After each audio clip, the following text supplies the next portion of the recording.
Hello, I'm Laura Garcia. Welcome to Desert Diaries. Today, we take you back in time to the turn of the century. Nevada was the wild, wild west, populated with pioneers of all kinds: missionaries, miners, land barons, railroad barons, ranchers, and people who were simply looking for a fresh start. Today, our community has grown to more than 1.5 million people, but you'll find some things haven't changed. As in the early days, our citizens come here looking for opportunity, or perhaps even lady luck. And as in the early days, they survive in our dry, dusty desert for a reason so simple, it's elemental: water. In the first segment of Nevada's watery frontier, we look at the role of Las Vegas Creek. All of the valley's earliest residents called its banks home. It wasn't long before newcomers looked at the creek and saw not survival, but opportunity. One big dreamer tapped its waters to build big business for the railroad and ended up lending his name to the county, Clark. And in our third segment, we turn to a man not with big dreams, but one modest one: a job. He got more than he bargained for. In the course of that job, he helped pioneer man's most important role with water, harnessing the power of the mighty Colorado.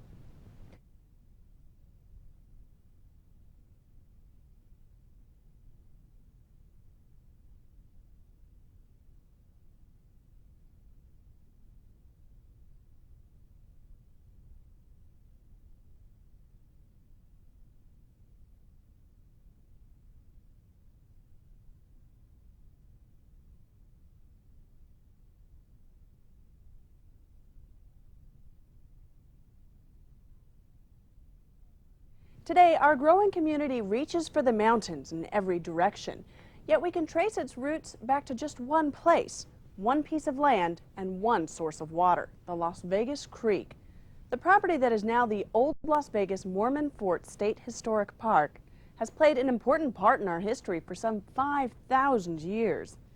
There, Park Ranger Chris Masick finds evidence the creek was home to the Anasazi and the Paiutes, a rest stop on the old Spanish and Mormon trails, and home to the valley's first ranchers.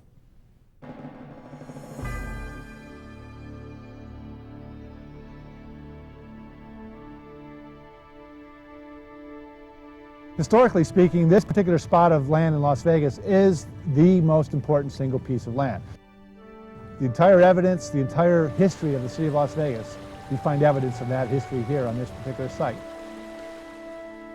Las Vegas exists primarily today because of water, because of Las Vegas Creek, which we have recreated here on this site. And it is this water that has attracted every human being to this site, because without water, you could not exist in the Mojave Desert, which is where we live today. And it attracted the Native Americans from the Anasazi through the Southern Paiutes. It attracted the Mormons in the 1850s. It brought O.D. Gass, the rancher, the Stewart family as ranchers, right up to the railroad in the early 1900s. 14th and 15th of June of 1855, a group of 30 Mormon missionaries arrived here from Salt Lake. They had traveled for about 35 days. They arrived on this site, once again drawn by the fact that there was water here, Las Vegas Creek. Brigham Young specifically sent them to this spot to establish a mission. Several reasons for that. Number one, there was a large mission in Southern California in what is now the city of San Bernardino. So there was a lot of travel of Mormons between Salt Lake City, Utah, and the Southern California region. So this was a good spot, number one, because of the water here, a good spot for a rest stop for those travelers along what was then known as the California or Mormon Road. Is once again essentially I-15 today. That was the route that was used. Another reason, of course, they wanted to bring the Southern Paiutes into their religion. I mean, that's what they even do today. That's why they go on missions, to bring people into their church. That was another reason for being here. So really those two reasons: as a rest area, rest stop basically for travelers traveling back and forth between Utah and Southern California, and to baptize and bring the Southern Paiutes into their church. They were very strong, physically and mentally strong people who could put up with a lot of hardship. You got to understand, obviously they had no air conditioning, there was no trees. If you could just think for a minute, if you were to go outside the Las Vegas metropolitan area and stand out in the middle of the Mojave Desert, that's what was here. First things they did was plant a garden. Obviously, with 30 individuals, you needed food. They could only bring a limited supply with them. Once they got their gardens in place, and their gardens at that time covered all the area, which we now know as Cashman Field and the Sawyer building across the street, they began building what we today refer to as the old fort. We assumed it looked something like what you see behind me here. And that's what we've tried to do, recreate a portion of the fort built here by the LDS mission that arrived here in the summer of 1855. They were still working on this fort when the mission was recalled to Salt Lake City by Brigham Young in 1857. The imprint they left is the name, the fort, the old fort. And this was, once again, the first permanent non-Native American building ever built in what is now Southern Nevada, Las Vegas. They proved that with hard work and a lot of effort, you could live in this area. Most of what the missionaries built between 1855 and 1857 here at the old fort no longer exists. However, part of one of their original walls does exist as part of our museum building, and one of the reasons it still exists is because ranchers, O.D. Gass and the Stewarts, both used this standing wall as part of ranch buildings that they built.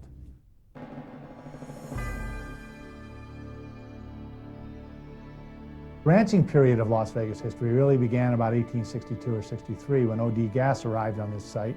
He had acquired it from the previous owners and began turning it into a ranch. In fact, he named it the Old Las Vegas Rancho. So he increased the size of his ranch. He brought stock here, cattle, other kinds of stock. He raised more crops. He proved that this was a viable place to start a community.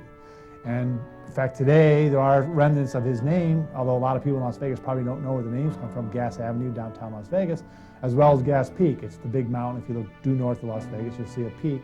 That is Gass Peak, and that is the legacy of O.D. Gass today, although his importance to the history is much more than that. What O.D. Gass did was prove that this particular site could become a community, a viable community. With the water that was here and the ground that was here, he proved that you could actually live here and make a living here. And that was probably his biggest single legacy to Las Vegas, to prove that this was a place that could be home to people. And he stuck it out for almost 20 years until finally he was forced out from personal financial problems by the Stewart family, who were the next big ranchers, the next big evolution of the Las Vegas Valley. Helen and Archibald Stewart arrived here in 1882. They had acquired the ranch from O.D. Gass. He had borrowed money from them. He was unable to repay the loan, so they sort of foreclosed on the property and arrived here in 1882. First 2 years, they began together expanding the ranch, making a larger area, producing more crops, etc. However, Archibald Stewart, her husband, was shot and killed at the Kyle Ranch, which is now located in what is now North Las Vegas. In 1884, what is now Las Vegas was still the Wild West, and Archibald Stewart was victim of a Wild West gunfight at the Kyle Ranch. Exactly what transpired over there, we don't know even today, although we know he went over there. He was shot and killed by a former employee of his, and we also know that Helen Stewart simply got a note from the rancher over there saying, "Your husband has been shot, come get him." That was the extent of the compassion in those days. So that left Helen here by herself with 3 small children, and she really didn't intend to stay here at this ranch site. I mean, you can imagine a single woman living in this area in 1884, the year that her husband was killed. But she stayed on, and she managed to make a huge ranch, an 1,800-acre ranch, and that would include all of what is now downtown Las Vegas, all of the areas obviously surrounding this property. She irrigated huge areas of crops. She raised stock. She hired people to help her out, but she had a really major operation going here, and is what eventually became the city of Las Vegas. I mean, she actually created the city of Las Vegas when she sold this property in 1902 to the railroad. People should know that Helen Stewart basically almost single-handedly gave birth to what is now the city of Las Vegas. And after the city basically was born in 1905, on May 15th of 1905, she continued to be very involved in the growth of the young city. She was the first postmistress of Las Vegas. She was the first female jury member for a Las Vegas court. She was also involved in the school board. She was on the first Clark County School Board. And I think even today, she's known basically as the First Lady of Las Vegas. And I love telling visitors what life was like, what sacrifices were required to live in a place like this before all the modern conveniences. People live in Las Vegas. We got up until recently, we're probably the fastest growing city in the country. People don't realize what it took the pioneers that established the city to live here. Everybody who lives today, even visits Clark County, southern Nevada, really owes a debt of gratitude to those people who came before us, the Mormons, O.D. Gass, the Stewarts. All sacrificed very much of their lives to build a life here. And everything that they did today allows us to live here in peace and comfort. We don't even know what it would have been like without their efforts before us. The first ranchers looked to Las Vegas Creek to support their lives, but when Senator William Clark looked at Las Vegas Creek, he saw water for steam engines and water for ice to cool the freight cars. He was a man with an eye to the railroad and a train whistle ringing in his ears. Railroad historian Jerry Jerams tells us before Clark was done with his railroad empire, he'd built much more than miles of rails. He'd almost single-handedly founded the city of Las Vegas. Actually, Senator Clark is the one who is responsible for what we have here today. Obviously, Clark County. We know that name well. And it was named after Senator William Clark from Montana. But more than just the name, it's what he actually brought to this area. And that is the railroad coming through here in 1905, connecting Los Angeles with Salt Lake. Now, the reason he chose this area was not because it was Las Vegas, but because we had water. Water was the entire reason this railroad came through. Water for these steam locomotives. Clark was very much a visionary. He saw what we had here. Once he had the land and realized what he could do with it, he realized he had something going here with the water. Senator Clark had a great passion for railroads.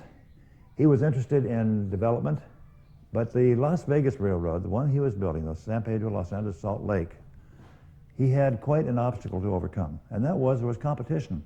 He wasn't just going out in the desert and building a railroad. He had someone else that wanted that land and wanted to build a railroad in the same spot. Now, who would do it first? Well, Clark started from Los Angeles. He started building eastward, and at the same time, Union Pacific was coming the other direction. Now, the two of them are going to meet somewhere, and there would be a problem because they did not agree on anything at that point. They were not working as a team. They were working against each other. In fact, they got in some real battles. They were out there with clubs when they would meet each other somewhere along the line. And the workers would walk off because it was getting too violent. Others were injured, couldn't work. It was the wild, wild west, absolutely. And this is the way the railroads were built many times, but obviously they made it through. And of course, that was just the beginning of some of the obstacles that Clark had with his line. Near Caliente, north of us, he had flooding. The rails were washed out completely. They went for a month or so without any railroad traffic through here. At a later date, as late as the 1930s even, the rails were washed out between here and Los Angeles. Another flood. Eventually it was resolved, obviously because we had this San Pedro, Los Angeles, Salt Lake Railway. And they operated independently. There was the Union Pacific to a certain point, and there was the San Pedro, Los Angeles, Salt Lake Railway. Eventually it would become one. When Union Pacific bought out the Los Angeles, Salt Lake Railway, and it all became Union Pacific. However, it did carry the same name for many years. Then, once he had that established, he wanted to put a town in with it, of course, for not only his employees living here, but as well to create business, create shipping. Any town along the railroad was developed was a shipping point. A railroad without towns is nothing. It has to have something to transport, it has to have people to move. And of course, Las Vegas would become that center out here in the desert. Also, Las Vegas was in the right spot for a crew change area, where they could have a town here where one crew would get off the train, they'd have a home here, the next crew would continue on. They would come back on another train back to their home here in Las Vegas. So this was quite a center, quite a hub for the railroad at that time. The town basically would support the railroad. We supported in the operational aspect. For example, they needed water. They needed the ice plant. The ice plant was extremely important because out here in the desert with produce coming from California going towards the East Coast, they had to have some way of cooling that on these cars coming through here in the summertime when the produce was really being shipped. Also, all the passenger trains had to have ice in order to cool the cars down as much as possible. Another thing they needed here was power. Now, of course, power, electrical power, came from the ice plant as well. That was a generating plant for power here for many years. One of the things that Clark did was to develop the Land and Water Company. Now, the control of the water was not entirely intentional in the beginning. It was just a way of getting the water to the railroad. But once the town was established, once he sold this property, he realized these people had to have water. They had to have water for business here. They had to have water for the ice plant, as I mentioned. The Land and Water Company supported the town, or the town supported the Land and Water Company, whichever the case might be. But the Land and Water Company, of course, was extremely important to develop the area. Everything he built was to support the railroad, yes. That was his number one goal, was the railroad. Senator Clark knew he had to build this town of Las Vegas. He knew that the land here was valuable, not in the cost of selling the land, but in what it could do in the future, what it could bring to this area and bring to the railroad. On May 14th, people were sleeping like this all over the valley, waiting for this momentous day, and the 15th would be the auction downtown Las Vegas and what would become downtown Las Vegas. The land auction was extremely important from the standpoint that that is what began. That's where it all started. This auction had been planned for quite some time, and people had come in on train, on wagons, on horseback, any way they could get here in order to be available for this auction. At 10 a.m. the auction began. Bidding was fast and prices were high. 3 lots on the corner of Main Street and Fremont went for $1,750. And some of the home site lots went for around $600. You've got to remember, this was May 15th, summertime in Las Vegas. The temperatures by noon that day were up to 106 degrees. And actually, the auctioneer called off the auction at 3 p.m. because of the extreme heat. You might take note that this auction and sale netted the railroad over $250,000 on land. And at that time, of course, that was a big figure, a large amount. That would do a lot of railroad building. Well, Clark knew that when this land was sold, there could be problems. He looked at the people that were around, and you could realize that, I mean, you had a lot of miners coming in that were going to go out here, and this was a wild place for them. This could be a big, wild, rough and ready town. He didn't want that for his railroad. He didn't want that for his employees. He didn't want that for the future of this area. He restricted some of the development in the area. For example, block number 16, it was on First Street, and that particular lot was the only place where liquor could be sold. Another part of the town was set up where there would be central offices for the city, government buildings, and that sort of thing that would eventually move into the area. That was already designated at that time. So Clark did do a lot of planning on getting this thing together, getting the life of the town started. By May 16th, Las Vegas was underway. There were tents. Nothing was built yet, obviously, in one day, but there were tents. There was a hospital that was built. It was just a tent. There was a hotel. There was a tent, and the rooms were divided by canvas. If they had canvas or blankets, whatever they could hang up to divide the rooms. Not very effective, but it was there. There were saloons that were built on Block 16, and people put their tents up for living. But within a few days of that, the railroad was bringing lumber into town. A lumber yard was built. A lumber yard opened up within a week or so of the first auction here. And they started selling lumber and materials to people who were building homes, building businesses, and everything began to go from there. It all fell together. What we have today is a chance happening that someone wanted to build a railroad. It happened to come through Las Vegas because we had water. We had the water, but we wouldn't have even known about this area in the springs had it not been for the ranches that were here. And the development we have today would not have begun had there not been an auction in the downtown area at the time. Because that auction did promote a lot of outsiders coming into this area to see it. Because it was well advertised. Had they just had the land for sale, many of those people probably never would have visited this area. So much as today, Lady Luck played a major factor here in what we have today in Las Vegas. We don't know which came first, but we know that Lady Luck played a major role. Walk forward in time with me now, a quarter of a century from 1905 to 1931. It's the Great Depression. Southern Nevada is one of the few places with jobs thanks to the largest engineering project of its time, Hoover Dam. Men hoping to earn enough money to eat came here by the thousands. Lee Tillman was one of them. Here now in his own words, Tillman describes what it was like working in a dusty spot in the desert that happened to have a river running through it. The Great Depression was on in 1929. Having a good job was really about the most important thing in life for anybody. When I came here in August in 1931, as I remember, the unemployment situation in the United States was 30% unemployed. And now we look at it, they're 5% or 4%. Well, they say 5%, and people will say, hey, we got too many people out of jobs. Well, just think how many people were out of a job in 1931. The dam changed it because of the fact that there was $165 million being spent here in Clark County, and it affected almost every part of Las Vegas and every part of the county as far as that's concerned.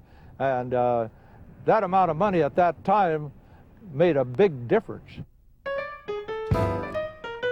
It was on the radio and the newspapers, the few newspapers we had, ran very exciting articles about the fact that the federal government was finally going to get around to building a dam on the Colorado River down near Las Vegas, Nevada. The publicity that they got on building this project down here caused people to come from all over the United States here looking for a job. So another chap and myself climbed in an old broken down Dodge car, and we threw our bedrolls in the back, and we had a frying pan and a few little things, you know, and we'd go to the employment office and you'd hand in an application. That's where you really begin to realize that, hey, I'm the low man on the totem pole, and I better take any kind of a job that I can get. There was a lot of peripheral jobs, and I was involved in a lot of those, like building roads into the dam and building the power lines into the dam. In 1933, the time I got this break, as you say, got what looked like it might be a permanent job with 6 companies, driving a truck. It was one of the most important jobs down there, simply because we got paid more money than a truck driver was getting $5 a day. And the only jobs where they were getting more than that was the high scalers. And so a truck driver was a good job. It was a real good job at that time. But I want to tell you that driving a truck under those conditions is very dangerous also. The only time I ever wound up in a hospital in my life was while I was driving a truck. There was 2 or 3 trucks ahead of me, and so I got out just to stretch my legs and look around a little bit, and one of the truck came right close to one of the A-frames, and he hit it. When he hit the A-frame, it fell over with that weight of that cable on it, came down and hit me on the head and knocked me right down in the mud. I had all this wet on my face, and I started wiping off, and it was blood. So then, of course, somebody else knows. They called the ambulance, and they took me to the Boulder City Hospital, and the guy took 5 stitches in my scalp, and I did get that afternoon off. I got to go home, and then tomorrow I was back on the job. The temperature probably at times down there in that canyon, this was right down in the bottom of the canyon, would probably be 120. Your truck was hot itself, and that big engine up there in front of you, and so you not only had the temperature in the canyon to contend with, you had the temperature of the truck itself to contend with. You couldn't touch any part of it, it was that hot. How well that truck performed depended on how well you did as far as the job was concerned. And so we babied our trucks, and in a way we kind of fell in love with our trucks. A truck driver spends so much time in a truck, and it gets to mean a lot to him, and especially where it outperforms the competition. Well, if you didn't haul as many loads as the rest of the people were hauling, why you would be the first one that would get a pink slip when they came to the time to lay people off. I remember I worked one time 10 months without a day off, 7 days a week, driving a truck right down there in the hole. It not only was a paycheck coming in, but I became a part of the community of Boulder City. I raised a family in Boulder City. It occurred to me that driving this truck was going to come to a screeching halt. And so I began to look around, and it come to the conclusion that, hey, maybe if I could get to work operating the dam after it's built, that might be an idea. So I started thinking along those lines. I went to work as an electrician helper on the Boulder Canyon project down in the powerhouse, which by this time had been built, and they were installing the generators. Strange as it may seem, I think I was probably one of the dumbest electrician helpers. It took me 5 years. Most of the guys made it in 4 years, but it took me 5 years to get a job as a journeyman electrician. My duties as a journeyman electrician here on the Boulder Dam was essentially, for the most part, operation and maintenance. You see the intake towers, they operate the gates that take the water out of Lake Mead into the turbines that wind up driving the generators that produce the power down in the power plant.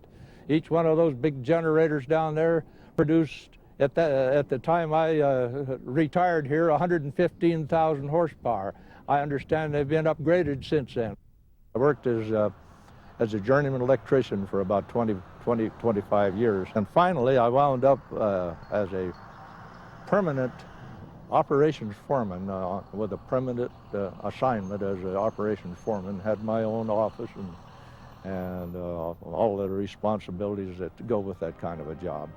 This was the one thing I did in life that was right. I stayed here. I didn't just drill a few holes and shoot off some dynamite and take care of a corner of it. I was here when it was finished, and I retired here. Like I've often said, I have to throw a little of my philosophy in here. Times and places make the man. The man does not make the times and places. I came here when I was 18 years old. Today I'm 88 years old, and it's been, you might say, the most important thing in my life all of those years. Much as with the Mormons, ranchers, and railroad barons before them, during the dam era, water proved to be the lifeblood of growth. While Las Vegas Creek supported early settlers, it took working the mighty Colorado River to build entire cities and grow the valley as never before. Lee Tillman and many of the men who came to work on the dam ended up building lives in southern Nevada. They created Boulder City and raised families, many of whom are still residents in Clark County today. And don't miss the next Desert Diaries when we take a look at why Nevada is the Silver State and the many contributions of mining. Remember, the stories we bring you are a part of your county's proud past. Clark County's future is up to you. Thanks for watching. I'm Laura Garcia.